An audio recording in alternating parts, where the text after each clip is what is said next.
Please subscribe and hit the like button. Well, good evening and welcome to Yada Yahweh Radio. My pleasure to be with you. I'm Yada. We've got also Kirk with us this evening.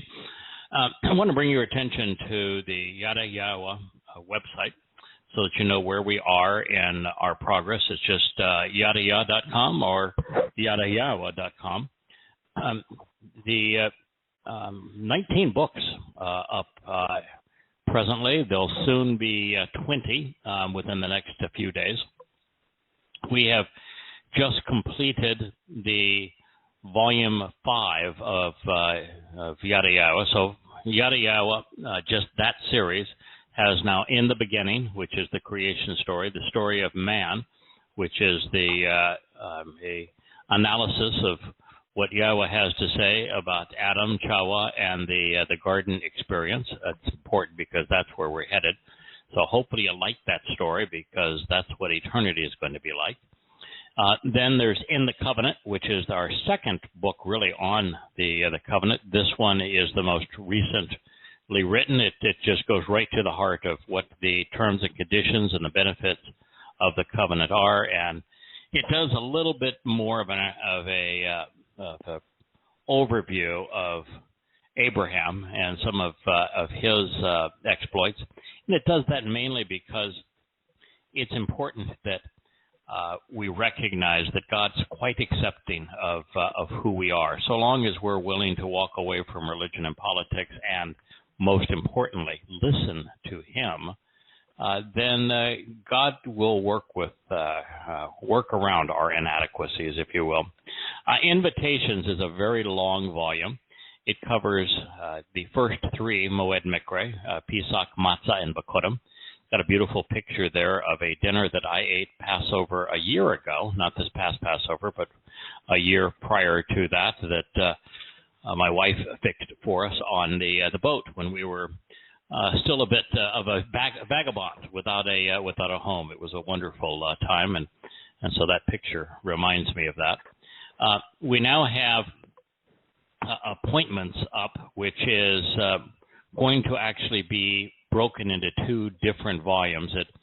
It was trending towards 800 pages, and that's a lot. And I got to tell you, what I have translated and written in the most recent chapters on Kippurim, and I'll get to that in a moment, is very, very dense material. It's extraordinary. It's by far the most fun I've ever had translating and writing commentary, I mean, by a long shot. But I'm a little bit concerned that it might be a little too heavy in the sense of it makes lots of connections. It's and we'll talk about here in a moment. But that's being broken into 2 books. So what we're going to have as after invitations, there'll be a book called Harvest, and it's going to just cover Shabbat and Towrah. And so Katsir, Harvest, is just Towrah and Shabbat. It's hard to imagine, but those were just a couple of chapters in the old invitations volume, and now those 2 are in our books. It's amazing too because they're the Moed Mikre that nobody celebrates. Jews are clueless. Nobody celebrates them, and I just found so much material, and it was so interesting. In fact, the chapter that we're going to return to, it happens to be one of the many Towrah chapters that will be in the Katsir Harvest volume. Jackie is so fast. She actually took it. I had an email exchange with her last night and with a number of our covenant family. I said, I need some advice. This is what I'm leaning towards. I'm leaning towards breaking the appointments, the last 4 Moed Mikre, into 2 volumes because it's like 800 pages. And here is my thoughts, which is to do Towrah and Shabbat as independent volumes, and then I was walking through all the other things we were going to do, particularly since Kippurim has become so intense. So anyway, she wrote. She said, "I think I really like the idea," and so I rechaptered all those volumes and broke them into reasonable length chapters, and she's actually turned it into a book, and I think is going to submit it to Amazon for printing as early as tomorrow. So sometime the middle of next week, we should be able to buy volume, what will now be volume 5 of Yada Yah, volume 6, which will be the appointments. I'm right now writing I think it's the 5th chapter on Kippurim. So imagine that. Kippurim now was 1 chapter in the old book. Now it is 5 chapters long. What I found is that the book of Zechariah, from beginning to end, is a announcement of and a celebration of Kippurim. It's the whole thing. It's the Day of Reconciliation. And almost all of Malachi is as well. So, boy, I tell you what, there were so many surprises. One of the surprises was that many of our listeners here may know that there's a really an interesting exchange in chapter 3 of Zechariah. And it's the one that caused, I've forgotten the fellow's name now, but he was once very active in communication with us. He had as a doctorate and I think even a PhD. But this was what finally sent him off, was that he was insistent that I was wrong. I don't know, it's a big deal that I'd be wrong, but he was insistent I was wrong when I said that Yosha is not mentioned by name in a single prophecy. And he said, "Oh no, you're wrong. Look at Zechariah chapter 3. It's all about Yosha." Well, yes, but not the Yosha you're thinking about. It is Yosef, who was the son of Yahowah. Yahowah, and which means Yahweh is right. That Yosha came out of Babylon, and he was the high priest at the time that the temple was rebuilt. And so he is the perfect foil for this conversation between Yahweh, a Malach, Zechariah, and Satan. So you've got the Yashayah, you've got Yahusha, the high priest. You have Satan accusing him. You have Zechariah throwing in his 2 cents. You have a Malach that is coordinating the meeting, and commentary also from Yahweh. It's a really interesting conversation. And it is definitely not prophetic of Yosha, the Pesach lamb. There's nothing about Pesach in it. It's all about preparing the high priest, who from God's position is so filthy he's covered in excrement. And it's excrement of his own doing. It's not like he took on the excrement of the world, but he is, from God's point of view, he's just filthy, and he's covered with it. And he also says that all of your associates are as well. So Satan is saying, yeah, these guys, no, come on, God. They are not qualified to perform. They're way too disgusting. So you're reading through this, and you're saying, why is this here? What does it have to do with Kippurim? Turns out everything. You know, Kippurim is the Moed Mikre, where blood, just a little bit of blood off the tip of a finger, is spattered on the mercy seat of the Ark of the Covenant. The mercy seat of the Ark of the Covenant is called a Kipporeth. It's the same word as Kippurim, the singular of that word. And that is the Hebrew word for mercy seat and Kippurim are the same thing. And so what Yahweh set up was Aaron, whose name really means the alternate, for Aaron to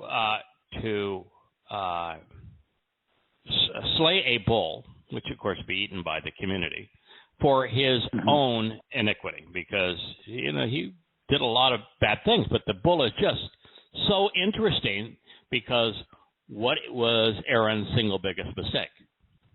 Making the bull out of gold. Yeah, the golden calf. So the solution for that is, I want to rub it in your face here, pal. Yeah. This bull here is just to resolve your issues so you can come in here and do this on behalf of the people. And on the behalf of the people, there were two goats, that not lambs. Lambs are cute. Lambs are loving. Lambs are intelligent. They're communal. They listen to their shepherd. They know their names. I mean, sheep are an entirely different breed than goats.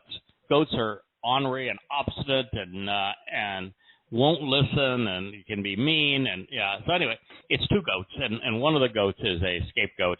And so Yahweh was talking about Yom Kippur and what he wants done, and the fact that the goat, which is the scapegoat, is for the reconciliation of the children of Israel, while the bull is to take care of Aaron so he can do his duty. So that is the presentation, and then there's this whole discussion of the linen and the garments that Aaron is to wear, and the head wrap and everything else. So what does that have to do with Zechariah 3? Everything, because Zechariah 3 is about one subject, Kippurim. As it turns out, the appointment that took me maybe half of the time that have been doing this, maybe 10 years to understand. I was always confused. Why would you have a day of reconciliations after Pesach and Matzah? God's elongated our days. He has perfected us. He's adopted us, been enriched and empowered on Shabuah. We're messengers on his behalf and on the family's behalf on Towrah. Why do you have reconciliations after all of that? You're adopted to the family. Would you think you'd be reconciled? Well, the fact of the matter is, reconciliation has nothing to do with us who are currently in the covenant and those of us who have taken advantage of the first 5 Moed Mikra. Reconciliation is the single most important day in human history. In universal history. It's the day of days. It's the day that Yahweh enjoys the restoration of his relationship with Yisrael and Yehudah. Nothing more important. It's the single most important day in human history, and really the history of universal creation. So, for that day to work, for Yahweh, who will not violate his own Torah, there's got to be somebody that is prepared and qualified to go sprinkle the drops of blood on the mercy seat of the Ark of the Covenant, recognizing that mercy seat and Kippurim are exactly the same thing. The seat and the day are both based upon Kippur. So what we're reading in Zechariah 3 is that Satan is accusing Yosha of being a scumbag. And God said, okay, he's a scumbag. I get it. Yeah, he's filthy. But I got a plan for that. Clean him up. Put on new linen garments. And Zechariah said, hey, you forgot the head wrap. Put on the head wrap too. I just wondered, why was Zechariah interjecting himself into the discussion? You know why? No. No, okay. Well, the reason he was interjecting himself in the conversation, he had read the Torah.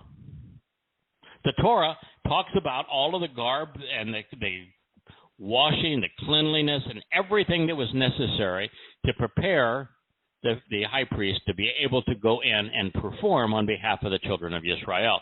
And the last thing is that he puts on a head wrap. And so Zechariah is watching this whole thing, and there's no head wrap on it. Hey, you're missing the head wrap. Get him a head wrap.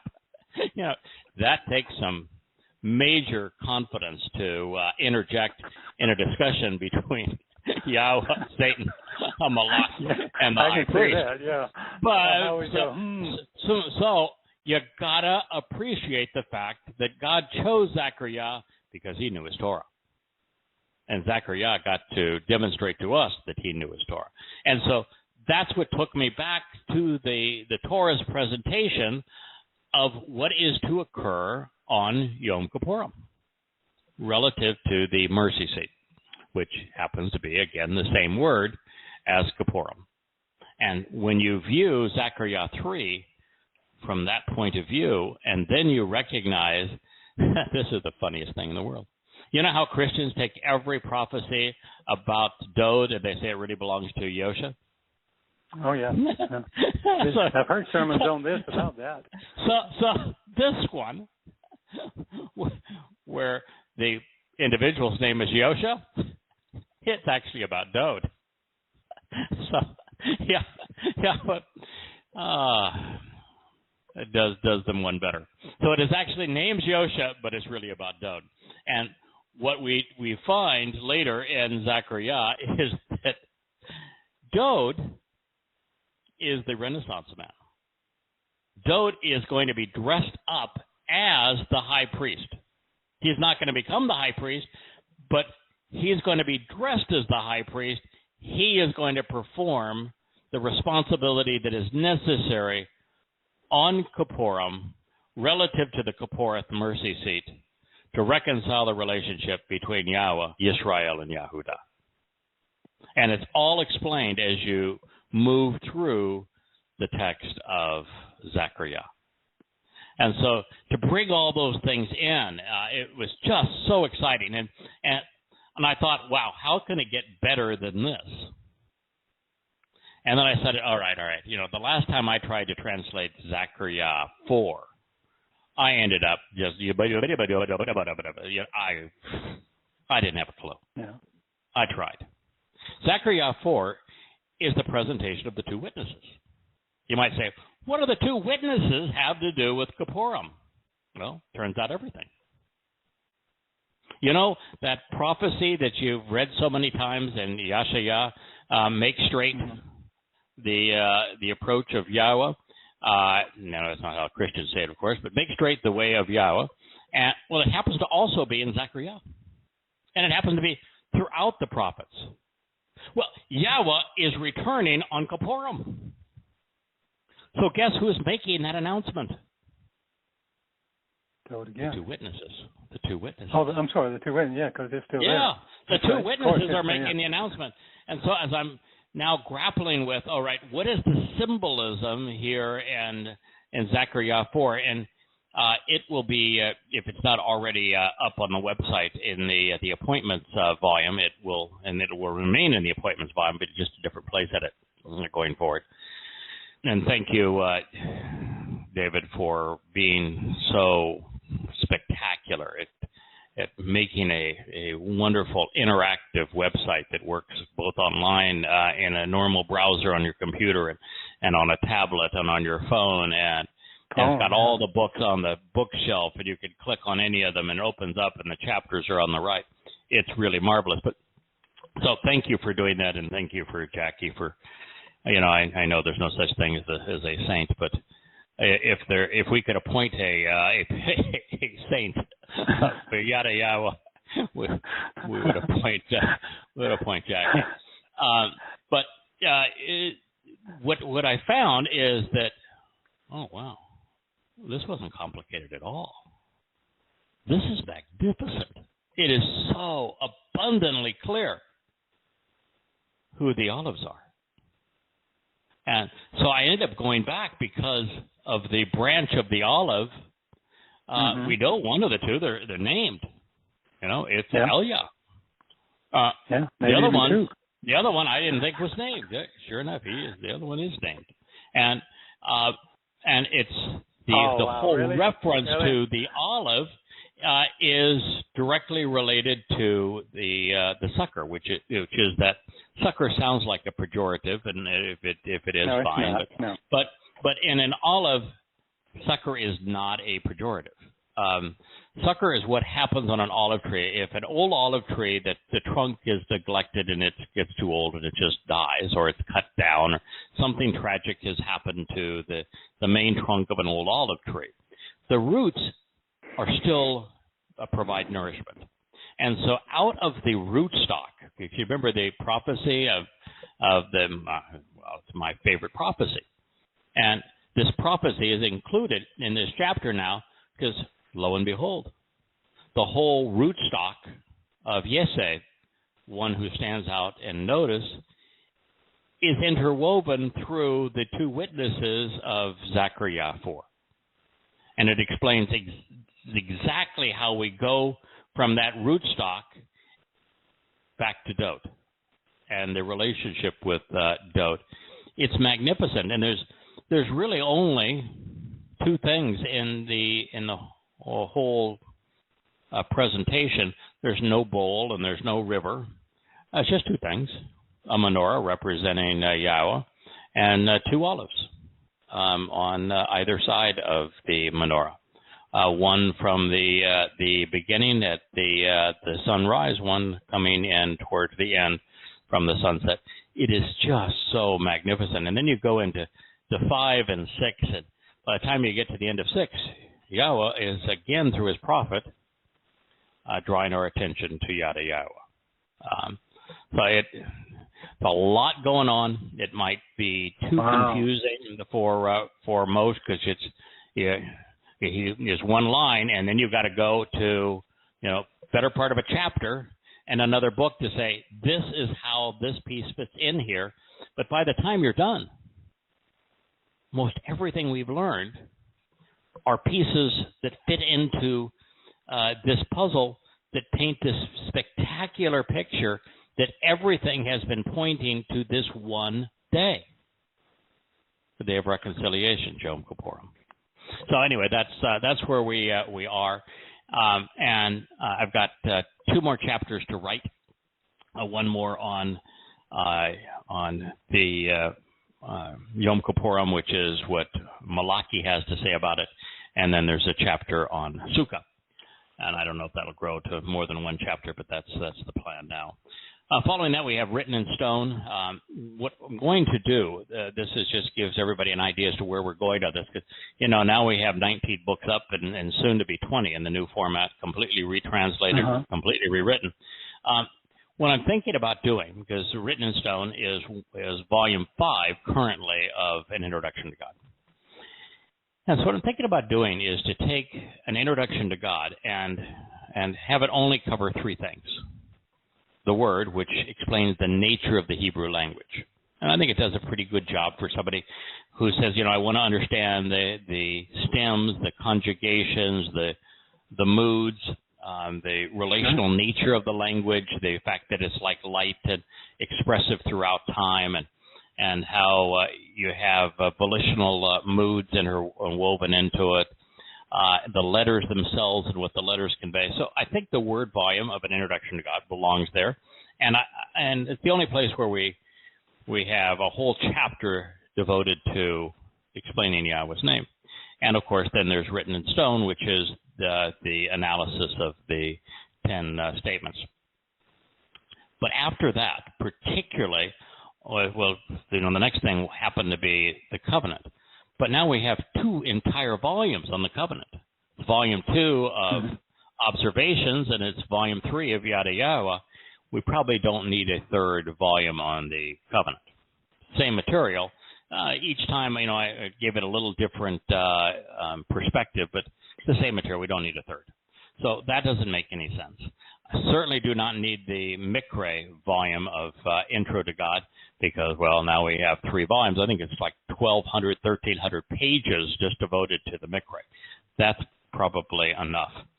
And so what you're left with is the Torah, which is enormous, particularly the 119th Psalm. But there are 3 very, very long chapters in that Torah volume. So I'm thinking about taking the Torah volume and placing it right after what will be now volume 6, Appointments. And so that'll be a volume called Torah. We'll take it out of the Introduction to God, retranslate it, do all the new commentary, and it'll be placed there, and then we'll only have the first 2 or 3 chapters of an Intro to God that will stay as part of that volume. And as you know, quite some time ago, we completed the 5 volumes of Observations, Perspective, Covenant, Growing, Teaching, and Understanding. There's the Voice Calls Out volume and My God, Why of Coming Home. And then now Questioning Paul went from 1 volume to 4 volumes.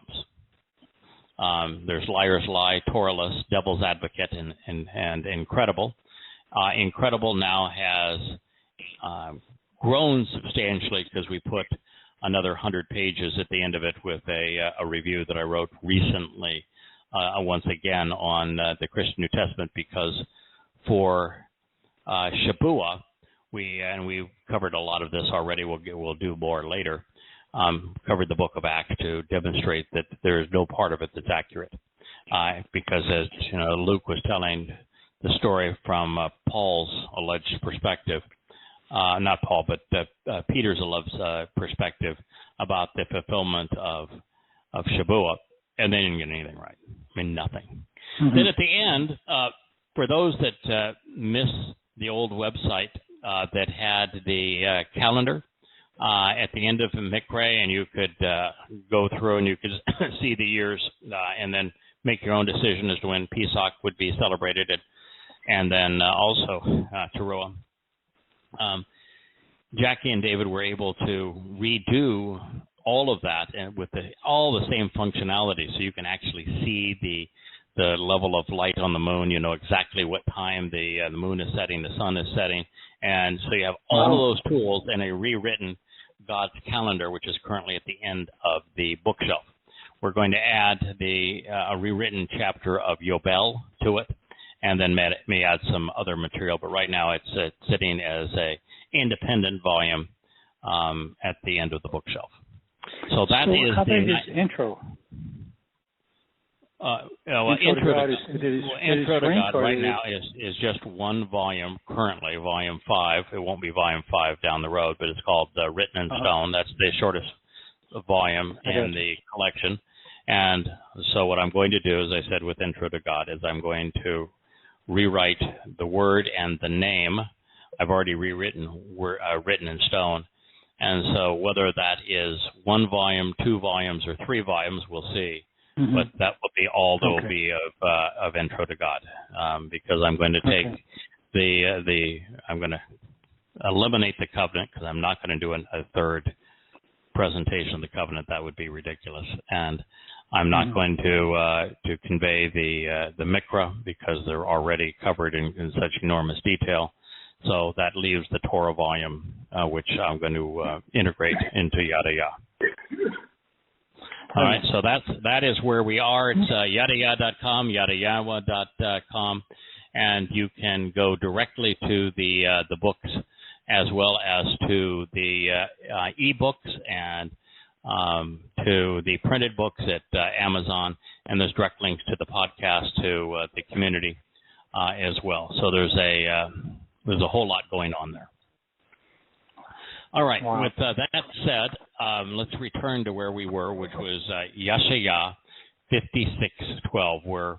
We're talking about Yeshayah's presentation of the fulfillment of Towrah. So he goes into great detail about what the situation is at that time, particularly amongst the religious community of Israel.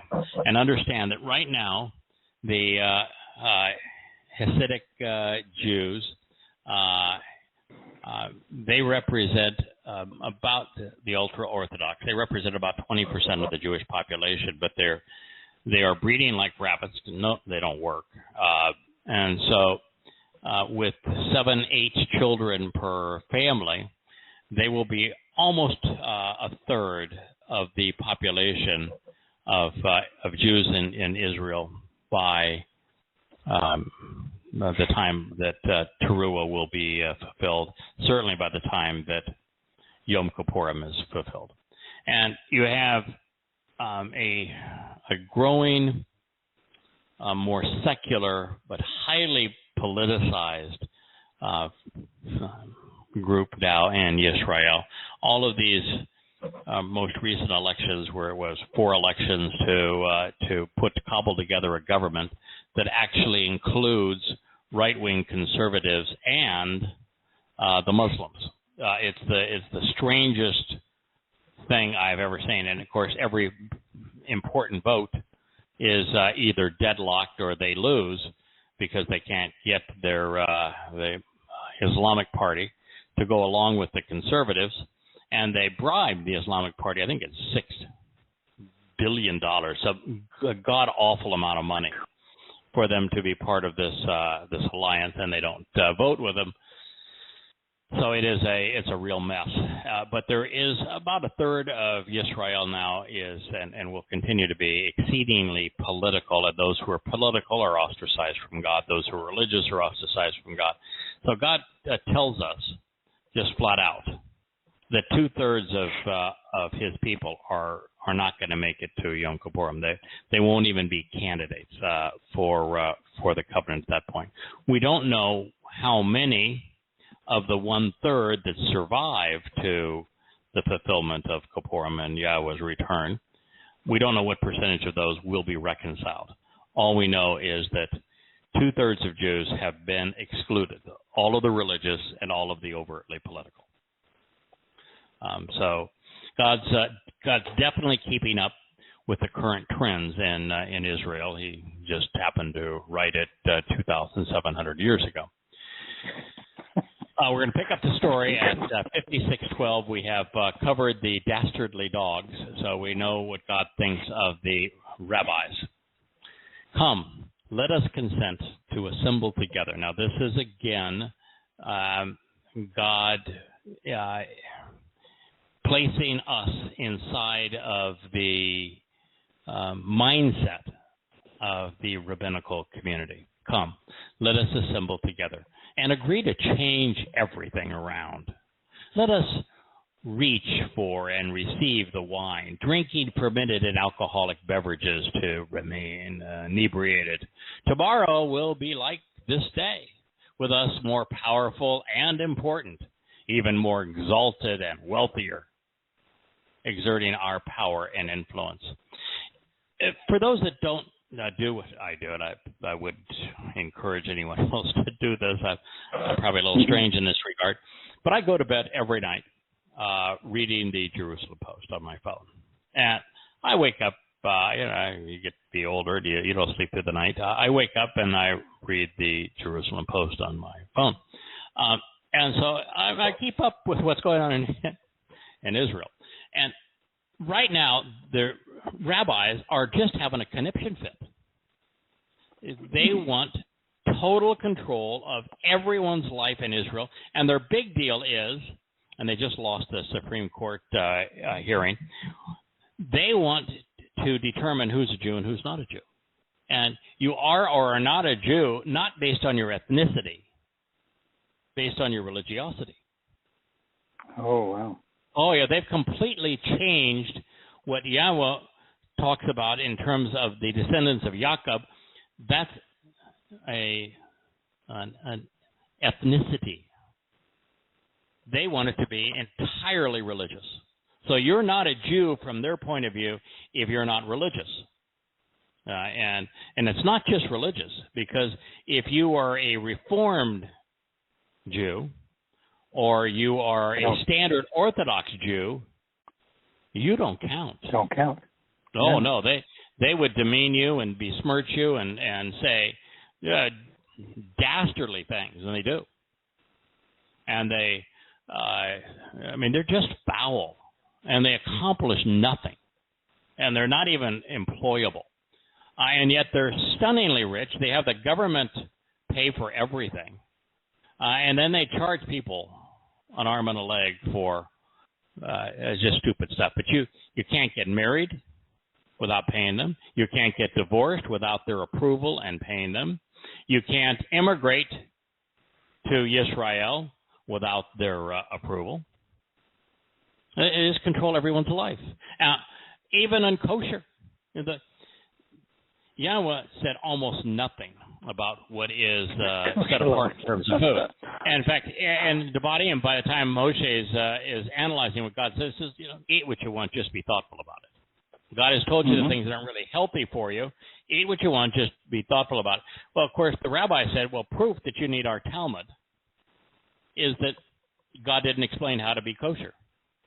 Yeah, he didn't explain how to be kosher because he doesn't want you to be kosher. But they have, thousands of rules. And one of the big money makers for the rabbis is that they're the organization that determines whether a food product sold in a market is kosher or not. And it being kosher has all to do with them paying the rabbis. Or if a restaurant is kosher, has all to do with them paying the rabbi.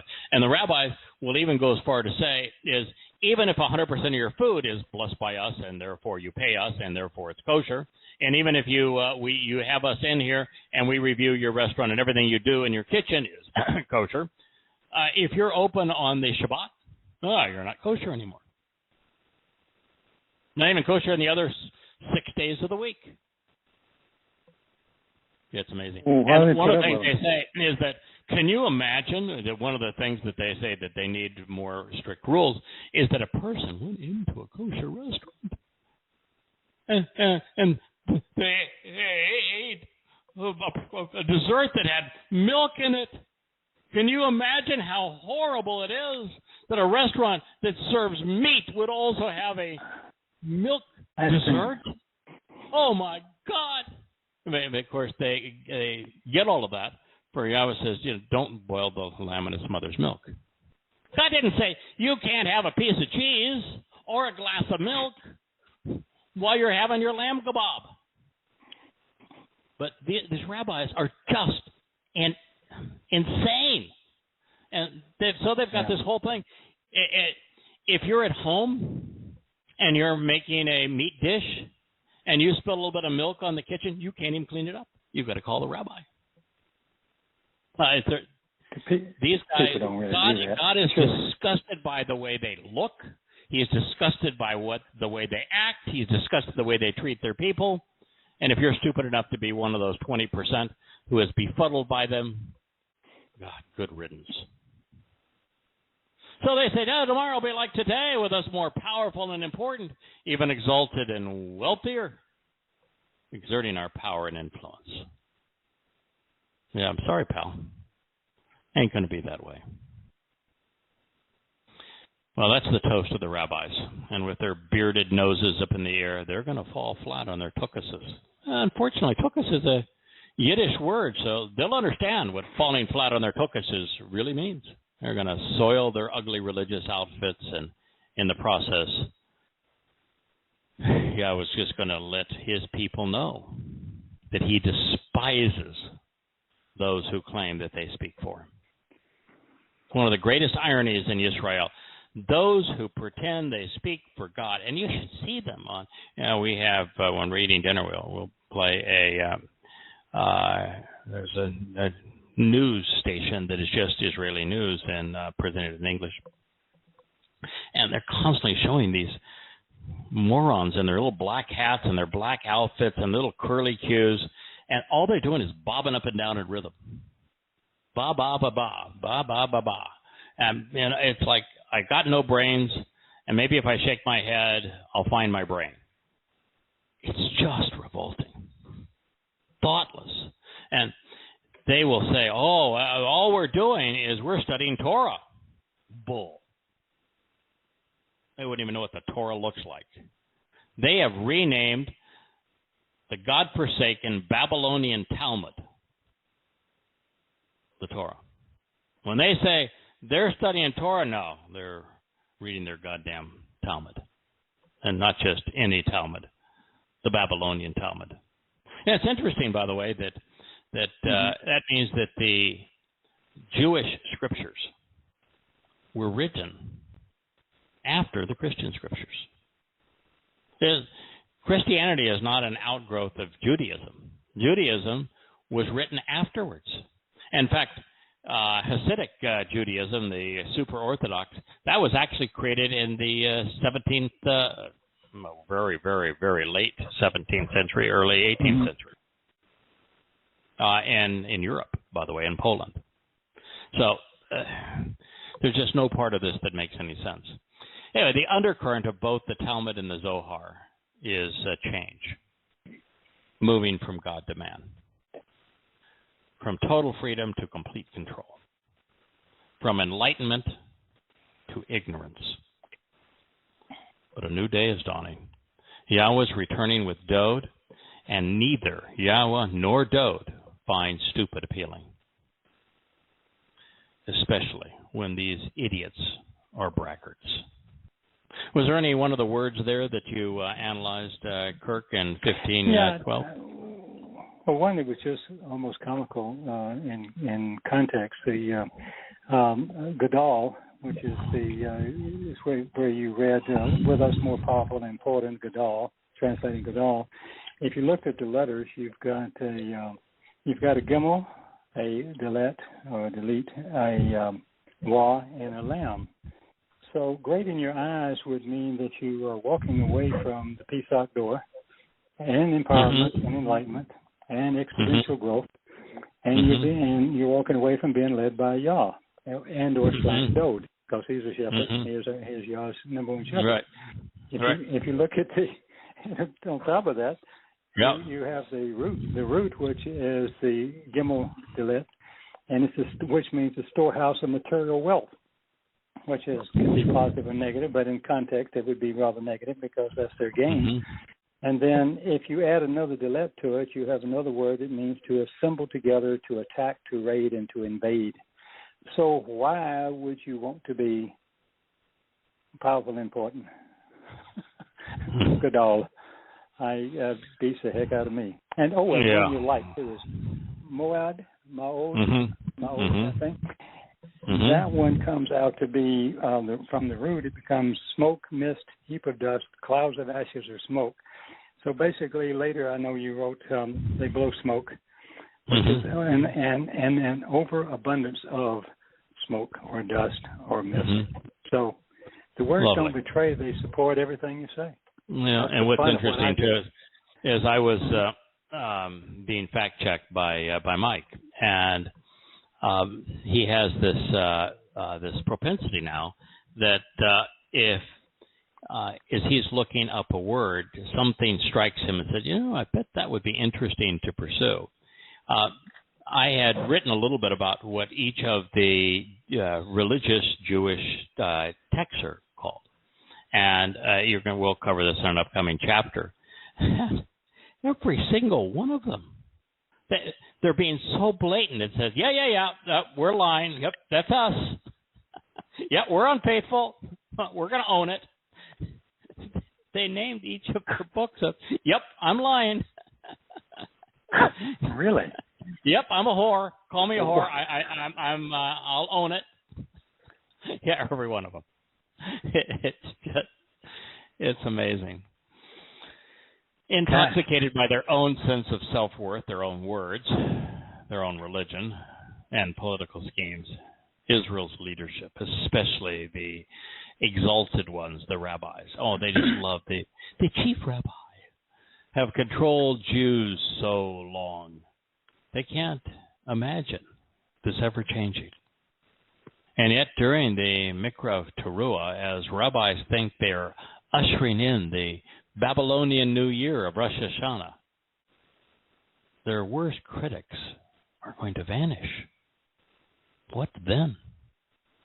God's diagnostic valuation of the worst of his people, therefore, began in this section. His watchmen, those assigned to be Israel's lookouts and keep watch, protecting Yehudim, are blind. They're all ignorant and opposed to Yada, without understanding, without revelation or respect, and thus they're clueless. They're all dumb dogs, dastardly dogs, incapable of intelligent speech, without the capacity to understand or the ability to prevail, unqualified and inescapable, utterly incompetent, barking and howling in incomprehensible fashion, babbling prophets, panting while dreaming, lying around smitten with their inactivity and lack of awareness. That's not a very flattering commentary. These dogs, and I've shared this last week, actually, Caleb is a wonderful word, but the fact is that dogs were a lot different when this was written 2,700 years ago in Israel than they are now. They were not, members of the family, which is what they have become. And they have lived up to their name, Koleb, but that was not the case. They were mostly just scavengers. These dogs have the soul of a goat, God says, the soul of a goat. They are stubborn, aggressive, disagreeable creatures, bitterly antagonistic. They never acknowledge that they have taken too much, never admitting that they are gluttonous sexual deviants, unrestrained and insatiable, wallowing in abundance. By the way, the percentage of rabbis that are engaged in sexual malfeasance, very similar to Catholic priests. Really? Yeah, those tending the flock are without yada. They're ignorant, they're irrational, they're devoid of understanding, clueless and disrespectful, neither perceiving nor comprehending, and thus lacking the capacity to teach. All of them have turned their own way, every man for his own ill-gotten gain and dishonest advantage, without exception or restraint. Come, let us consent to assemble together, and let's agree to change everything around. Let us reach for and receive the wine, drinking fermented alcoholic beverages to remain inebriated and intoxicated. It won't hurt so bad. Tomorrow will be like this day, with us more powerful and important, even more exalted and wealthier, enriched through the binding nature of religion, exerting our power and influence. Yeshaya 56:12. The flock has been deceived by these dastardly dogs. Now, when you read that, do you think that is true? What we used to do a lot with when we were talking about Christianity and preachers in particular, that they just really don't believe any of this is true to begin with, do they? Could you? To them, there's no God. They just make this stuff up. The most amazing thing is in Judaism there is no salvation. No, you read. You could go and you read almost any Jewish site. There is no salvation. Mm-hmm. I don't know what the hell they're doing it for. I mean, they claim that they're doing it to live righteous lives, and that's going to be, For what purpose? But for what purpose? And they're not living righteous lives. They're disgusting. They treat their women horribly. They treat their children horribly. They dress horribly. They don't contribute anything to society. They're parasites and leeches. For what? So, the more I think about it, the more, it's got to be obvious they know. I mean, they don't ever get their nose out of their Talmud. And so, they spend all day rationalizing with the rabbis. In fact, if they're going to make an argument, they cite some derelict rabbi from the 600 CE. Or even later, and talk about, well, Rabbi this said that, and Rabbi this said that, and Rabbi this said that. So there we go. They never quote Yahweh. So there's so little difference between imams and preachers and rabbis. I mean, they just wow. Sorry. Yeah. Now we turn to Yeshaya 56, 55, 56, 57, and 58 in the Towrah chapter to witness the fulfillment of Torah, because Yahweh explains it. It's so funny that Christians that don't like the thought of a rapture, and they shouldn't because there is no rapture, say, there's no reference to this in the Old Testament. Well, there's no Old Testament either. And the rabbinical types, when they're debating Christians, will say, I don't know what you're talking about, your goddamn rapture. There's no such thing. Well, the fact of the matter is, Yahowah talks about the Towrah harvest, and he has a lot to say about it. So we have reached our intended destination, the point in Yahowah's prophecy, where the man named salvation and deliverance are from Yahowah, presents the rabbinical response to Towrah. In this regard, it's instructive to know that in this next statement, the Masoretic renders abad, have vanished, as a completed action, while the Dead Sea Scrolls depict something that is not yet come to fruition, and thus will vanish, predicting a yet unfulfilled disappearance. I would say that's significant. Mm-hmm. Then begins with a wah in the Dead Sea Scrolls in 1 QISA. Those who are right, Sadak.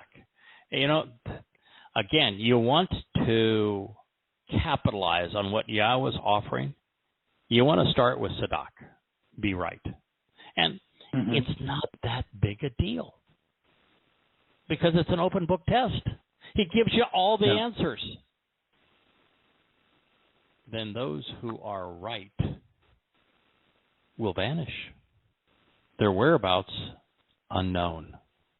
Wa Sadak Abad. Then those who are right, the vindicated, righteous, just, those who are correct in accord with the standard and thus upright, will vanish. They'll disappear, such that those who remain will not know where they have gone. And no one will give it any thought. Wa ein yish shem aleb. Not one individual will take it to heart, will examine what may have occurred, with no one pondering the portent.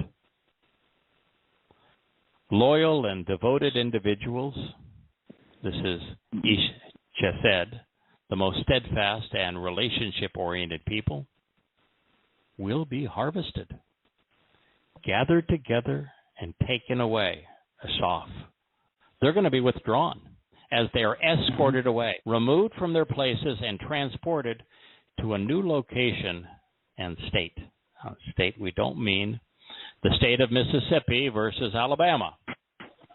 State is a different condition, going from material to energy, for example.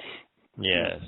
Loyal and devoted individuals, those family-oriented, relationship-oriented individuals, will be harvested, gathered together, and taken away, withdrawn and escorted away, while no one makes the connection to comprehend what has occurred. One of my favorite Hebrew words, bien.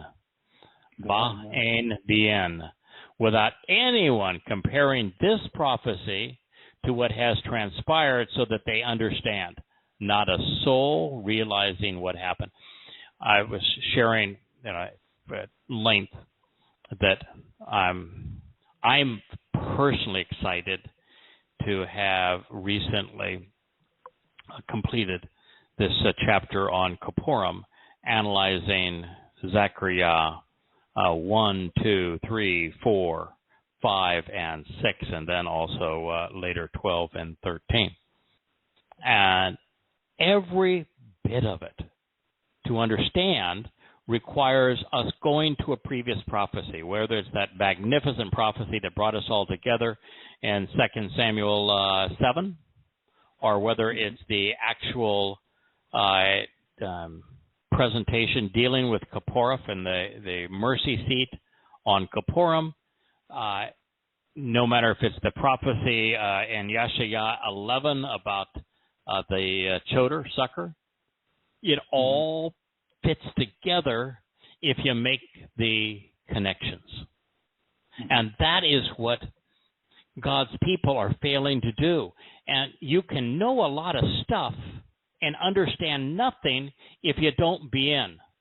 And so God is saying the reason that the rabbis can't fathom, can't process what has occurred on the fulfillment of Towrah is they're not making the connection. you can't, and you'll never understand if you don't know how to compare one prophecy to another and see why things were stated in a certain way. For indeed, from the presence of this disastrous calamity and miserable suffering, wickedness and wrongdoing, those who are correct will be taken away. So, folks, this I have a question. It's just so powerful in terms of the presentation of Towrah as we have come to understand it, that it is a harvest, a gleaning of those who have capitalized on the covenant's conditions, those who have attended the Moed Mikre. This is the fulfillment of Towrah. It doesn't describe what our job is on Towrah, but it certainly explains what the world's reaction is going to be and who's going to go. What was your question? Well, my question was that this sounds like we're gone. Those of us who don't die prior to that, we'll be gone. And at what point do they pick up the books again and start reading? Well, the religious never. Remember what I'm talking about the people that we're the ones we're looking for are those. Two-thirds are gone. Israel, yeah, 2/3 are gone. Yeah. So y'all keep all that in float. Yeah. So that they'll be able to. Yahweh has a plan for that too. First of all, he has used every functionality of his spirit, because suckers aren't the brightest growth in the orchard. So he's already told you he's using the full capacity of the spirit. He said, my spirit's got 7 functions, and I'm using them all. So this sucker is going to write a nest that I can lift up because I've got the spirit working overtime. Okay, that's just true. You might as well admit it. And it's cool. One of the things when he said these dastardly dogs are blind, and boy, look what they're missing, wallowing in the rabbinical rubbish. Miserable lives, and yet we get to explore Yahweh's testimony. It's so cool. Anyway, we do not know of the remaining 1/3 how many of them are going to listen to Yahweh. I expect that between I do not know between now and then. I would expect that based on the numbers that we've read elsewhere in Yeshaya, particularly in the 17th and 18th chapters, that it seems like 7,000 would be a good number split between Goyim and Yehudim that will be harvested on Towrah. I think that's a reasonable estimate. And then following that, I'm hoping, really hoping, that the Towrah harvest is in 2029. Could be 2026. I think that's highly unlikely. 2027 is a possibility, and we have proponents of 2027 in our covenant family, maybe more for that than any other. There are those who like 2028. I'm hoping for 2029. I want to stay here as long as we possibly can, because anything that we do that reaches out and awakens somebody, that is forever. Now, this seems to suggest that my hope. Now, Yahweh's going to do it when Yahweh wants to do it, but the fact is, when it says that they're going to be removed from the presence of, and listen to this, it's from Ra'ah, disastrous calamity, miserable suffering, wickedness and wrongdoing, having one's fellow countrymen, friends and associates, even neighbors and companions, become so destructive and harmful during this troubling time. That is when those who are correct, Sadak is the direct opposite of Ra'ah. So Ra'ah is disastrous calamity, miserable suffering, wickedness, wrongdoing, fellow countrymen, friends, associates, neighbors, companions being destructive and harmful during this troubling time would be Ra'ah. Sadak is those who are correct, those who are right, those who are vindicated, those who are righteous, upright, and innocent. And the religious love this concept of being righteous, and they apply it to themselves. Oh, they're the most righteous of the righteous. It's amazing how many rabbis, when I was just doing Prophet of Doom and Tea with Terrorists and explaining what Islam was all about, would call me the righteous Gentile. And they probably wouldn't say that now if they're reading his books. You turn on them too. But anyway, the religious want to call themselves righteous, and that's a religious term. They're the least righteous people of all, because to be Sadak isn't to be righteous religious. It's to be right. Yeah. Now, being right doesn't make you good.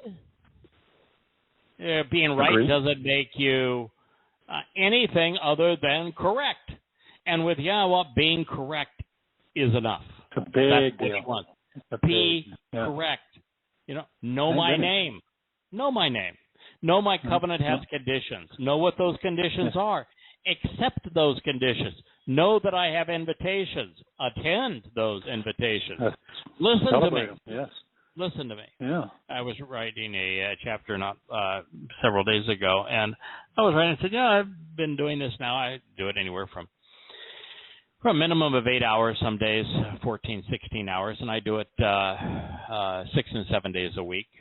For those who say, well, you're not celebrating the Shabbat if you're doing it 7 days a week, but no, I've really come to understand that Shabbat is a very active thing. Every time God talks about Shabbat, it's he always writes it from a perspective of activity. That it is not a day for doing nothing; it's a day for doing something that really matters, as opposed to your ordinary work. So, one of the things I said is that I've been doing this now for 20 years, and say an average of 10 to 12 hours a day, 6 to 7 days a week for 20 years. That's a long time, and in all that time, 99.9999999% of the time, I'm listening, and God is talking. Yeah. Our relationship works really well that way.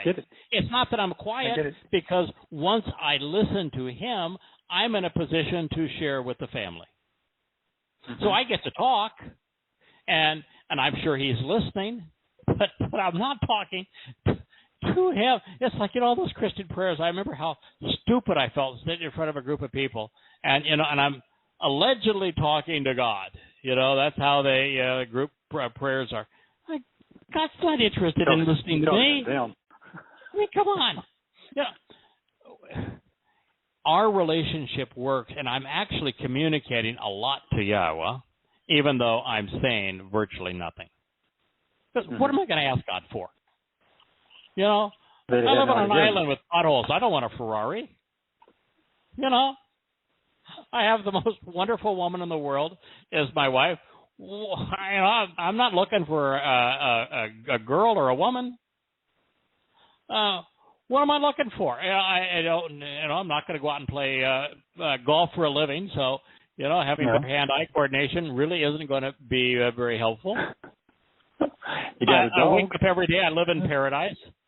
What would I ask for?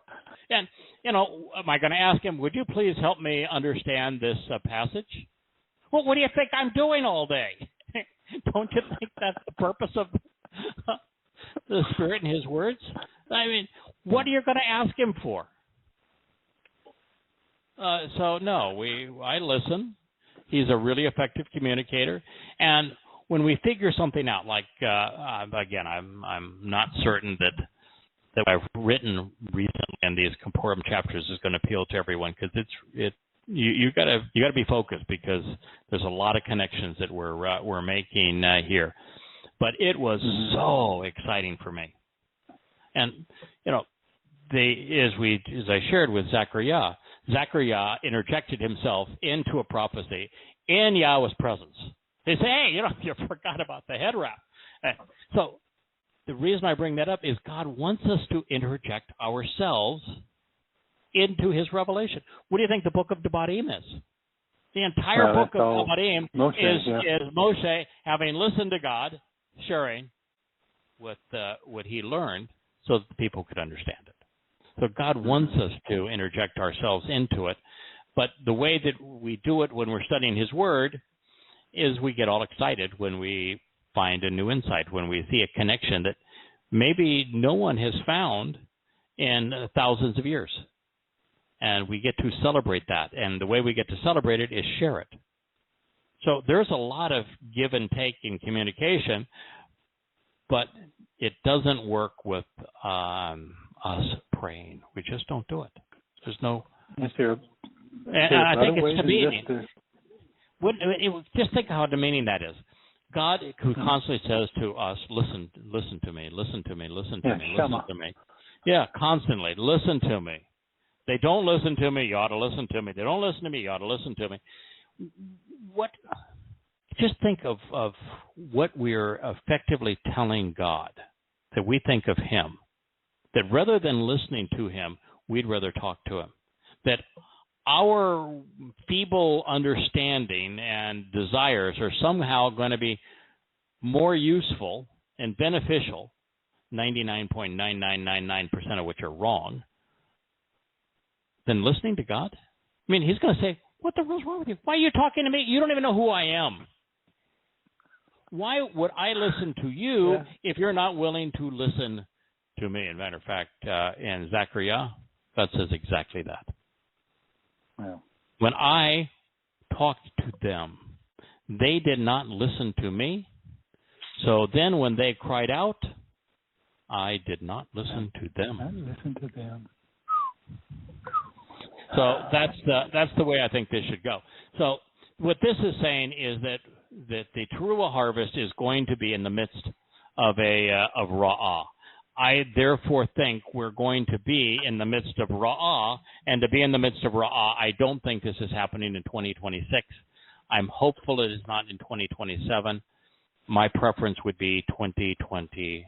Now, if it happens in 2029, there'll be 6 months of what we call radio silence, because Elia and his pal are returning on Pesach in 2030.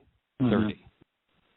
So from Pesach of 2030, now you were saying, how are these other people going to know?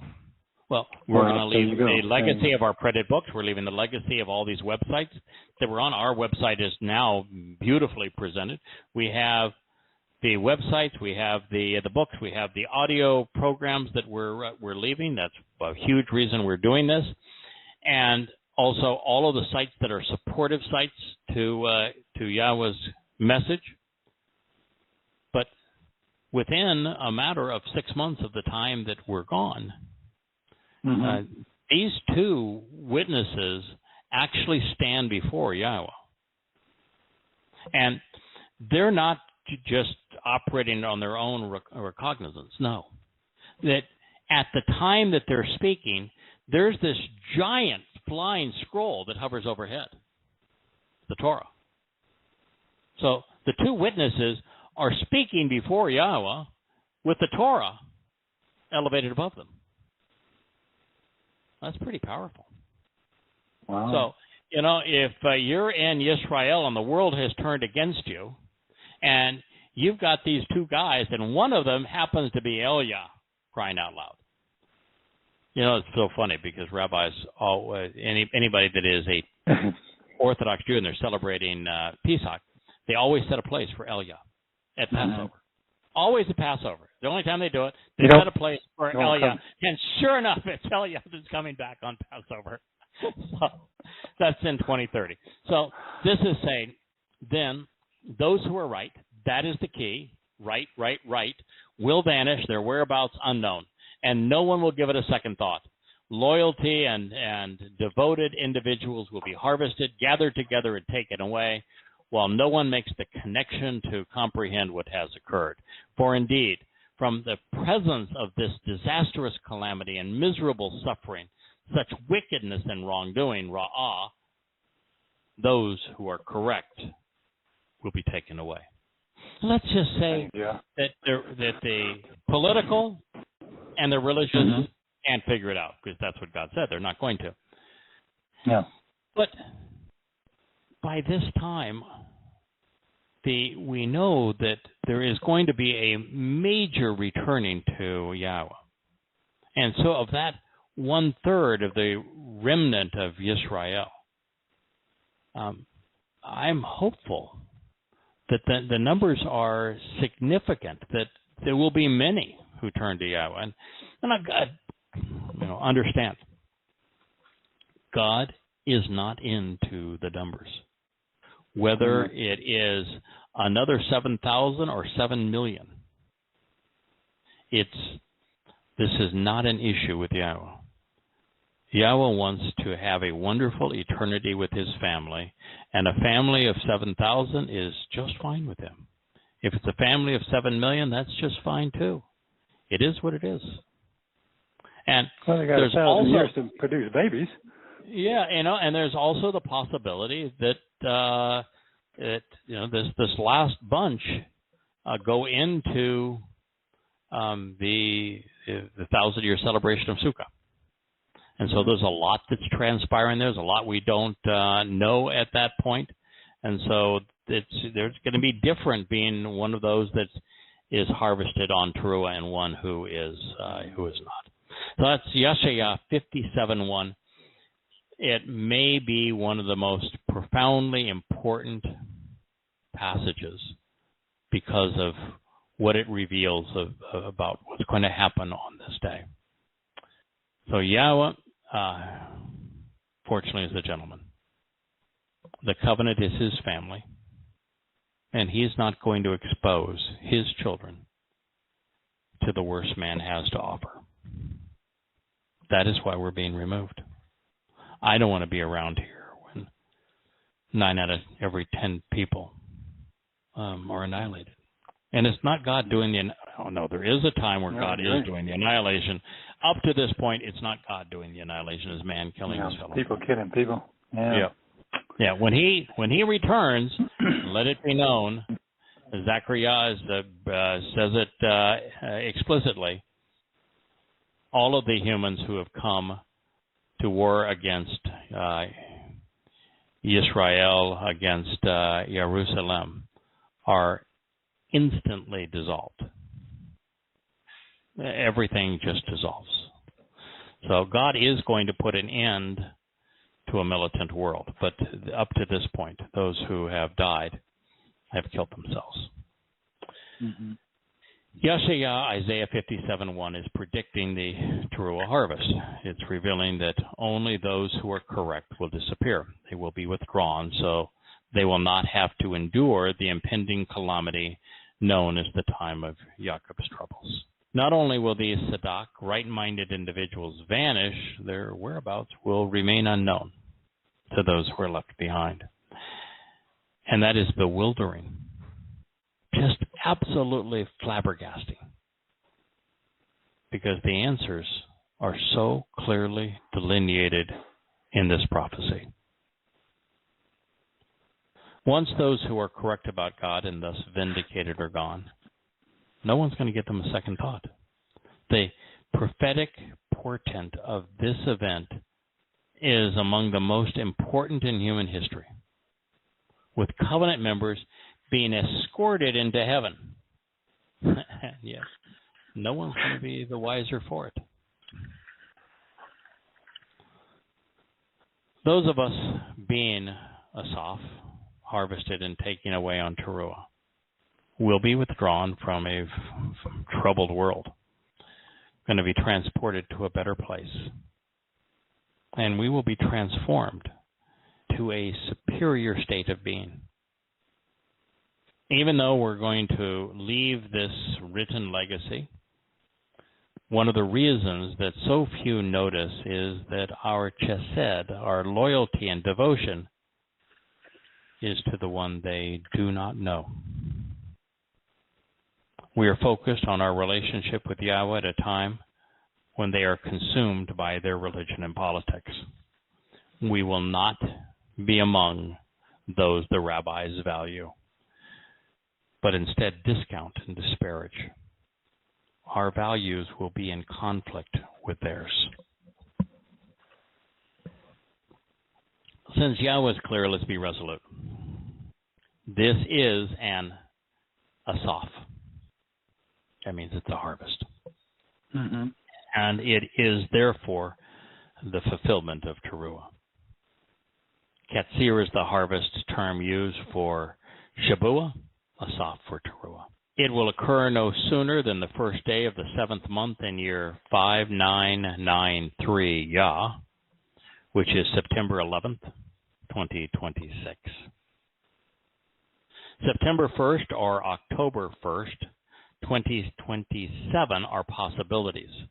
And the reason for both is that the 7th month is not totally evenly split, but is close enough to a split that, there's a possibility that either one of those two is a possibility. September 1st or October 1st, 2027, either one could be true. I have what I think is the most logical of those, and looking at the moon cycles. But it's for each individual to study it and come up with their own conclusion. So their possibilities is Towrah, but so is September 19th, 2028. The last possible date that this will transpire is September 8th, 2029. Excuse me, during the first day of the 7th month in year 5996 Yah. If so, the world will remain clueless as to where we have been taken until Elia and his fellow witness arrive on Pesach, the following spring in 2030, in the midst of the storm. I will tell you that while I think Elia could enjoy himself in the middle of a swamp, the fact is, this is not a this just is not a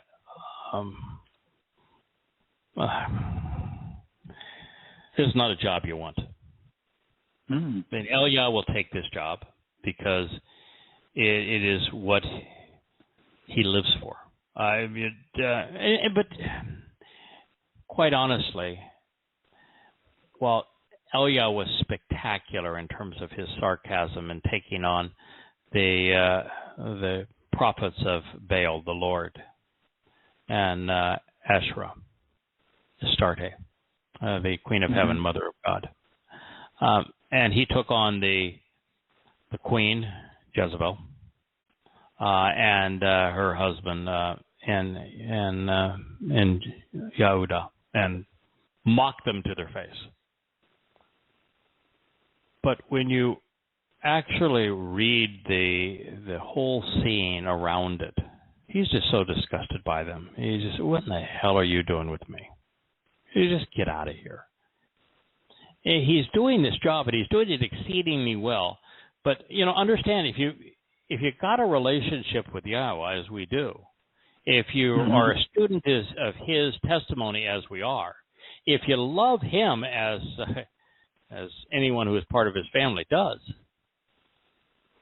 being set out there where you want to be, to be confronted 24/7 by these religious and political buffoons, this is not duty that a member of Yahweh's family would naturally sign up for. If your choice is you can be in Shamaim going out and exploring the universe and having fun with Yah, or you're the only two sane voices speaking for Yah to a world filled with religious and political and conspiratorial nincompoops that, are like the big marches in Poland. Every Pole knows that the Jews are responsible for COVID. Is that what's going on? Yeah. In Poland? Oh, no, God. In Poland, really? yeah, in Poland, yeah. Sorry. This is not a something you want to put on your resume. I put myself in the middle of idiots for 3 years, and because you can't debate them, you just can't. And Yahweh's word isn't acceptable. I was translating a passage. I think it was from Zechariah. Yeah, pretty sure it was Zechariah about 2 or 3 days ago. And when Yahweh was saying this is what our responsibility is, and we should be very excited to be able to share the word, he says, only share it with those who are reasonable. So when it comes to sharing the word with these religious and political nincompoops, that's going to be a tough duty. Now, as I said, the last possible day that this could happen is on the first day of the 7th month and 5996, which is September 8th, 2029. So that's what we're hoping, that we're around to then. If we are, so much the better. We have learned a couple of things about those who be withdrawn. They are Sadak, correct, and they are Chesed, loyal. So since this is an open book test where the answers are all provided, being right is relatively easy. And considering God's generosity, loyalty is only natural. Why would you not want to be loyal? So yeah, I don't get it. But yes. So what's the world's excuse? Now, bien, one of the great Hebrew words. It just bien. You look at the 3 letters: Be'eth, Yod, Nun. Yod and Nun.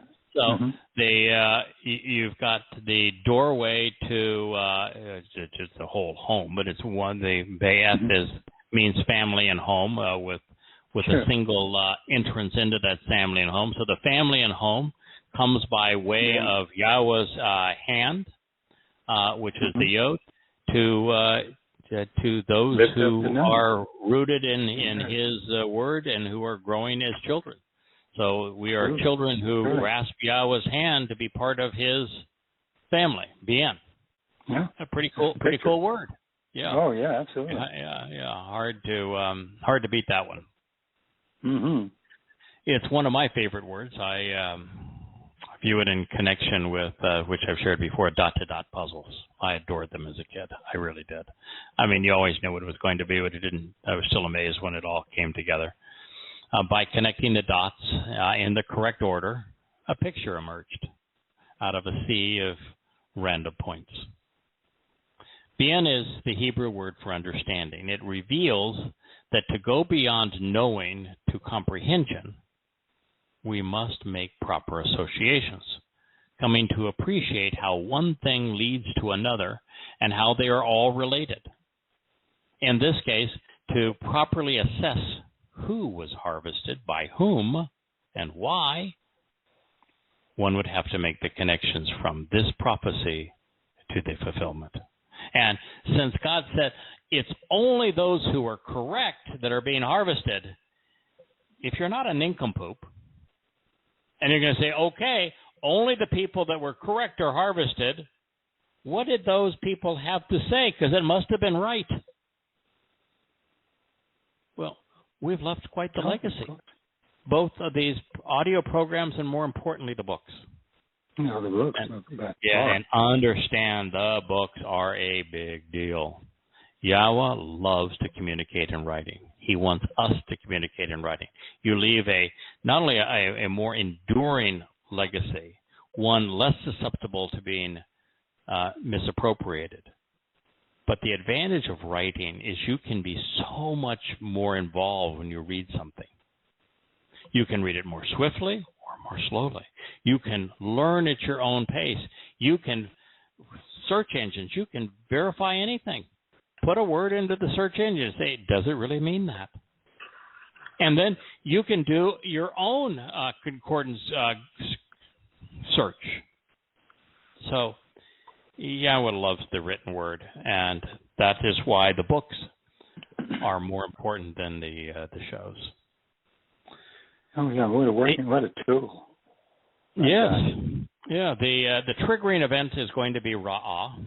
It's a time when one's fellow countrymen, friends and associates, neighbors and companions, especially the shepherds, Ra'ah is also the word for shepherd, and thus pastors and rabbis, are universally and hideously wrong. Ra'ah, they are deceived and are being contrasted with and separated from the Sadak right. A time of calamity is on a horizon, far worse than the COVID-19 lockdowns of 2020. By 2029, the world will be at war with itself and with nature. There will be suffering beyond our comprehension. Billions will die. And from that, those who are correct, out of that, those who are right will be withdrawn and taken away. Unfortunately, we will be so few in number that the religious leaders will brush our disappearance aside as if it did not occur. And that's fine. We don't want them. Yahweh doesn't want them in Shamaim. But the 1/3 of Israelites who are neither religious nor political, who are still interested in knowing the truth, it's right here and it's profound. It's exciting. It makes sense. It's easily verified. And it's liberating, it's empowering, it's enriching. Nothing negative. You give up nothing and you gain everything. Even, well, I should say you give up nothing. The things you give up are counterproductive. And the things you gain are empowering and enriching and enlightening beyond your comprehension. Eternal. Yes. Now, this statement provides yet another clue as to when the Towrah harvest will transpire, for it states, "For indeed, away from and out of the presence of disastrous calamity, Ra'ah, those who are correct will be taken away. The children of the covenant will be taken to heaven prior to the worst of Jacob's troubles."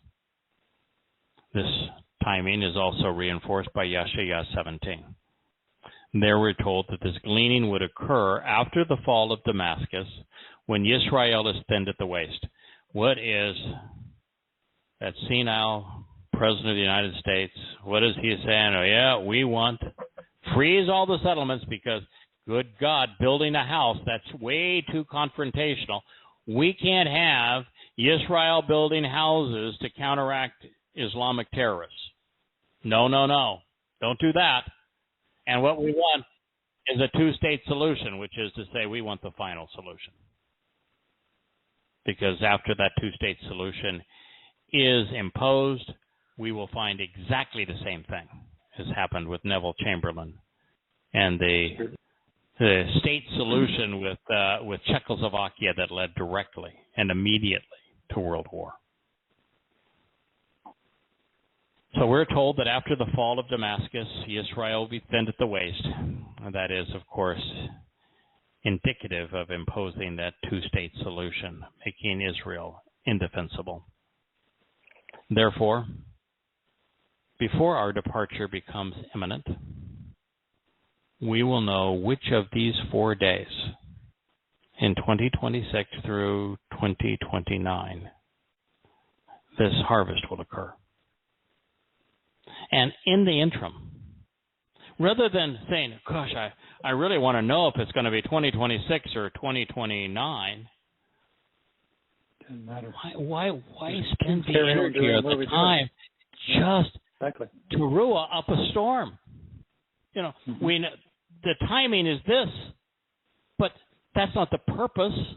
The purpose is to expose and condemn religion and politics, to let people know that are patriotic and conspiratorial, that they're wrong, and to let people know that there's a better choice, that they can be correct about God. That is the purpose of Towrah. We were enriched and enlightened and inspired and empowered during Shabbat, so we could do this job. Yeah, and we have So Jackie. it's not right. Yeah, we have Jackie, and we have David as well. Oh, those. Yes. Yeah, I'm yeah. sorry. Just want to pick it Yes. up. Yeah, and Name so them many all. others, Yeah. Molly and J.K. Of course. and Mike and yes, and the Kirkster, Captain Kirk. No, I don't have that much. Yeah, yeah. We but I like hanging around. A couple of weeks ago, it said that there would be a group of people working together with the knacker that would come. That would all be working with Yah. So speaking of the loyal and correct who will be harvested in Yahweh's vernacular, we discover that they will go to a better place. This is what it says. This is Yeshaya 57:2. This is such great stuff. I mean, God has told us exactly what's going to happen. And then he will arrive, entering into and included among the reconciled, the tranquil, the prosperous, the safe and saved. Shalom and protective custody. I love that. Protective custody. Totally satisfied, absolutely content, renewed, healthy, peaceful, harmonious, secure, restored, enjoying the most favorable of all circumstances with friends and companions.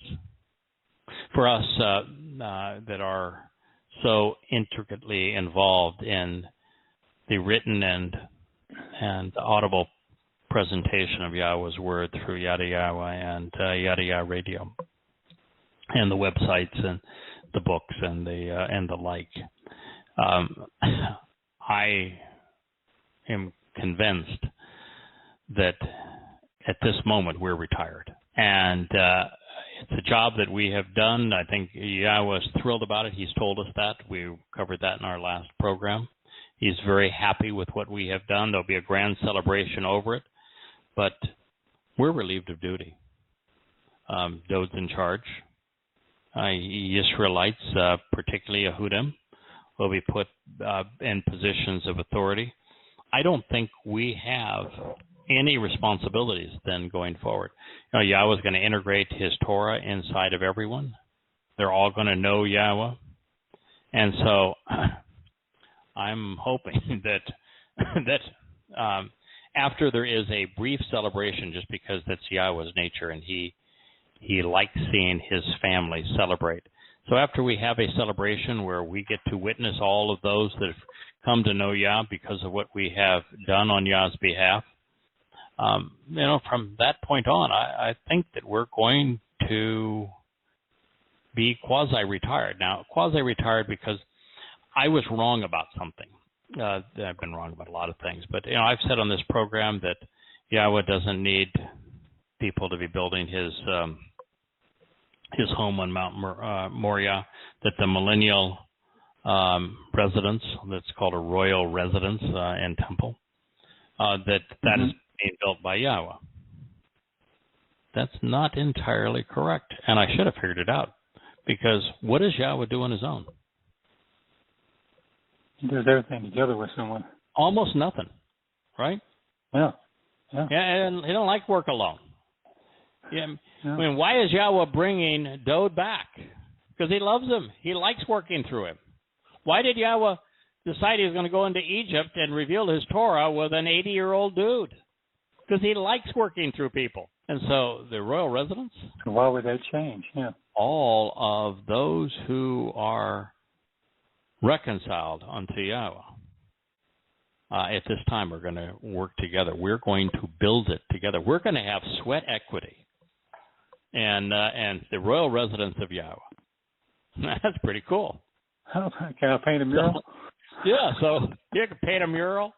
Yep. I've always been a frustrated architect, and I've got crews here restoring this, so I might even ask, hey, can I build a wing over here that has a long view, and I'd like to put some Carrera marble on the wall here. What do you think? I don't know. But anyway, we're going to get to build.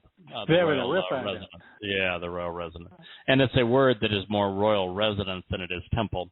And that's really what I think it is. It's we're building our home together because we get to live with Yahowah.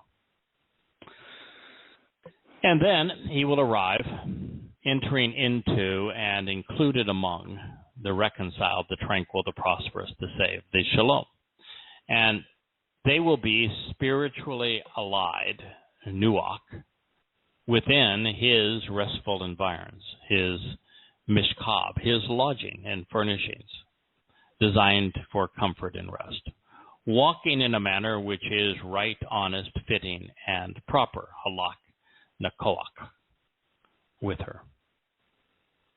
So it's okay, so we get to build together. It's not going to be like it's really stressful or that we're going to be up on our feet, from 5 in the morning to 5 every day.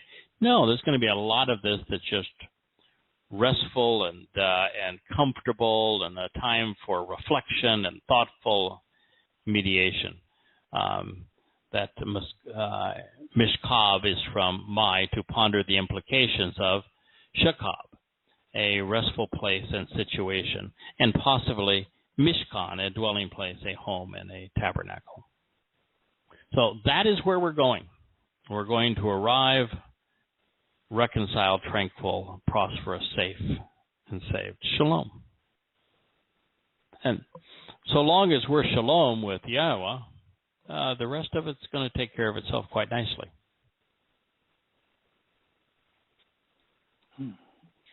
And we get there by walking in a manner which is right, honest, fitting, and proper.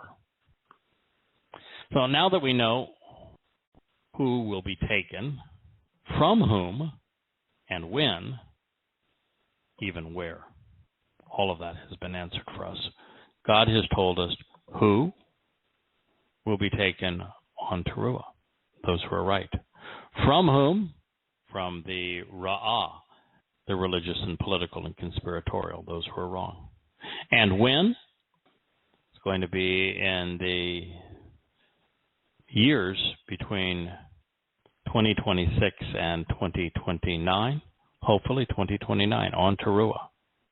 Even where? We're going to Shamayim. This is heaven. Those enjoying God's hospitality have observed the Torah, attended the Mikra, and accepted the Bereth. And as a result, we are among the Shalom, reconciled and prosperous, safe and saved. We're going to enter the Shalom custody of our Heavenly Father and spiritual Mother, finding total satisfaction, contentment, restored and renewed health, peace and harmony, security, restoration, and the most favorable of all circumstances. Kirk, your and my eyes might even work without needing corrective lenses. I like that. And I'm hoping that we can still go out and smack the pellet around on a beautiful place and enjoy nature. There's a passage we covered in our last program which suggested that there will be wildlife and animals. Hopefully we'll be able to communicate with them. But we're going to be in a marvelous environment. I'm excited, but the most important thing is we're reconciled. We're shalom. We're at peace with our Maker. It's a lovely place for us to be in. And with the concluding word of shalom, it's a pretty good place to end the program for tonight. And we'll pick it up at this point next week. So pretty cool. I translated this 10 years ago, so to come back and to find that it is so detailed in the who, the what, the where, the why, the when, the how of a Towrah harvest. God has really left it all out there for us to understand. And here we are talking about Towrah, and he's got all this detail for us. Just imagine what he has to say on Kippurim, which is the single most extraordinary day in Yahweh's eternal existence. Oh, there is so much to say. So we'll be with you next week at this time. Happy Shabbat to one and all. We'll be adding the new books to the bookshelf. Thank you for getting them up, David and Jackie. Hopefully, too, we'll be able to soon have another printed edition on our shelf and move into now 20 volumes since we began this rewrite. So, I would say that within the year's time, we will have finished the rewrite and be on to new material, and it'll be exciting to see where we go. My preference is to continue with some of the Mizmor, but there's so much more to learn in Yirmiyah and also and Yashaya and there's so much, and we really haven't covered much of Ezekiel to study the Magog War, and that I'm sure is also interesting to people. I lean towards the books of Yashaya and Yirmiyah because they are just so detailed into the pluses and minuses of all that's going to happen. So emphatic about why God hates the religious and political and conspiratorial, and so passionate about his family and his love for his children. Yeah, there's a lot to say about that next week. Yeah, but we have to. Yes, that's where we're going next week. So we look forward to being with you. Shabbat Shalom. Thank you, Yada. We appreciate you. You're welcome.